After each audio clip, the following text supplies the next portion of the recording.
Hey, this is Paul, and today I'm going to talk to you about the first 5 varieties that I personally recommend that you should start growing first.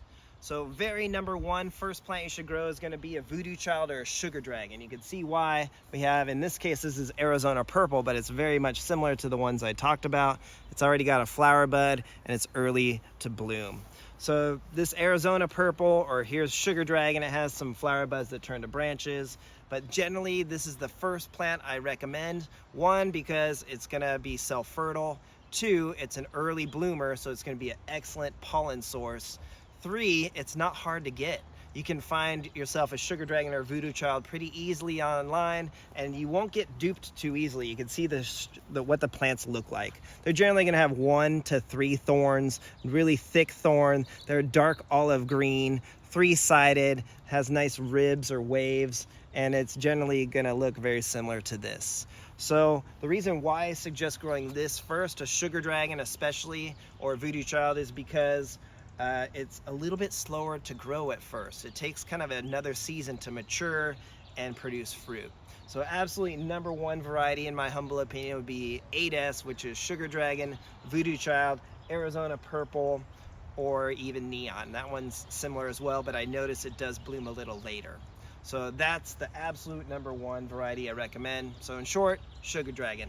Okay, this is the second variety I recommend growing, and it's actually my favorite to eat, which is American Beauty or something similar. This is a Hylocereus guatemalensis, and they tend to be self-fertile and a purple-fleshed fruit. Absolutely delicious. Now in this case, this American Beauty, you can see it has lots of growth, no flower buds, but similar fruit or similar varieties that will taste the same are going to be something like, here's G2. You can see another early bloomer, and in fact some farms considered G2 and American Beauty to be the same. They even sold them as the same. So there's also, here's another G2 with some nice flower buds, as you can see. And this is actually very similar. I believe it's related to American Beauty, is G1, G2, G3. So my G1 is over here, no flower buds yet. G2, and here's G3, which was actually Leo Manuel's favorite Guatemalan. And again, these are all gonna taste really similar to American Beauty. They're gonna be self-fertile, and as you can see, they're early bloomers. So absolutely important variety. American Beauty's easiest to find, but in my opinion, a lot of people just sell these mixed up. G2, G3 is American Beauty because they look identical. You can't tell the difference in the flowers really, or the fruit, in my experience. Now, some of the largest fruit too. They're huge. Oh, really? A huge fruit, delicious, and generally self-fertile as well. Now there's one that's a little different that I really like, and that's down here, and that's Condor. I actually have a couple Condors, and this one I got from Elk Creek. And you can see it's not a very old plant, but look at all the flower buds. And Condor, according to Oceanside Dragon Fruit, they said that the smell of the fruit is different than American Beauty, and the taste, this was actually Leonardo's favorite, if I recall. He liked Condor a lot. So you can see, in general, a Guatemalan is a really important variety, or second that you want to grow. I suggest American Beauty or G2 or something similar like Condor or a G3. So that's what I recommend. I do have a really rare one, a Rixford. It's over here. And in this case, most people actually have mislabeled Rixford, and the real Rixford is actually really hard to grow. This was Leo Manuel's here. And you can see that this one has had a lot of damage from the cold. It's really susceptible to the cold damage. It actually lost the core here. And something I just started to notice is this Rixford actually has so many four spines. And generally Guatemalans have a single spine, but this Rixford has not just 1, 2, or 3, it has 4 spines. So this one can be sensitive, that's one drawback. But again, there's different cultivars. American Beauty generally is the easiest to grow, and it does pretty well. So that's number 2 in my opinion. Let's move on to number 3. Okay, and the third variety I recommend growing is a pink-fleshed fruit. This is my first choice, which would be 3S, which is Paul Thompson's Delight.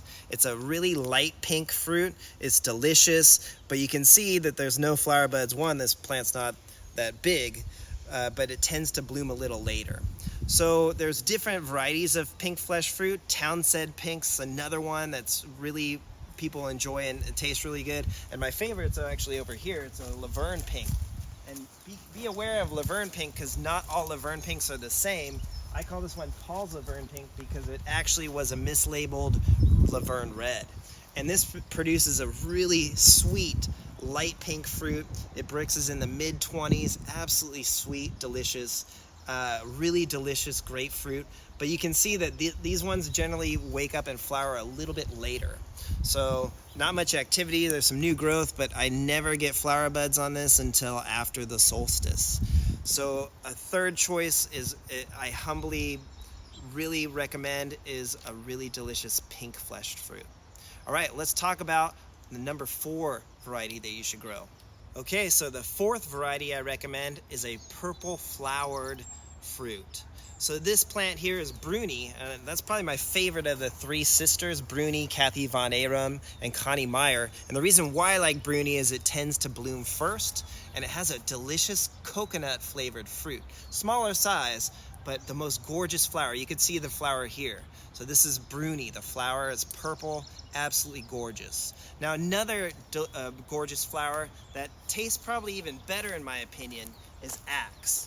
So here is one of my Axe plants, and again this has a very similar purple flower, but you can see the fruit is actually magenta inside.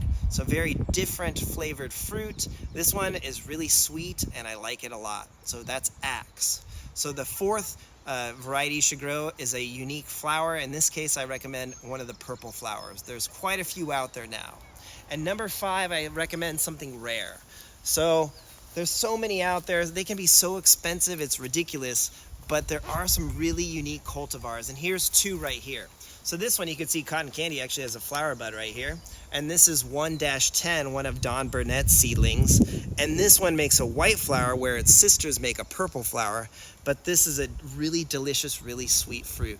So people really recommend and enjoy Cotton Candy. You can see it has a lot of growth. It got a little damaged over the winter, but this is a unique variety that definitely is going to taste delicious, and I'm really excited to grow, and you can see it's doing well so far.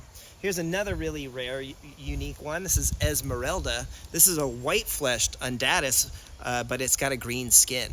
And you can see, look at how unique the growth is. It's really beautiful. It's red. So I would tend to not be stuck on the names as much, as those first 4 I recommend are absolutely essential in my humble opinion. But once you start getting beyond those, there's so many others. There's red flesh varieties that are good.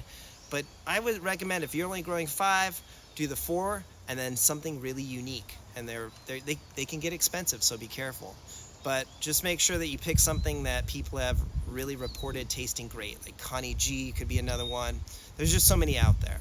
So those are my recommendations of the top 5 that you might want to start with if you're getting into the dragon fruit obsession. So give us a like and a subscribe. Thanks for your time. Have yourself a wonderful day. Take care.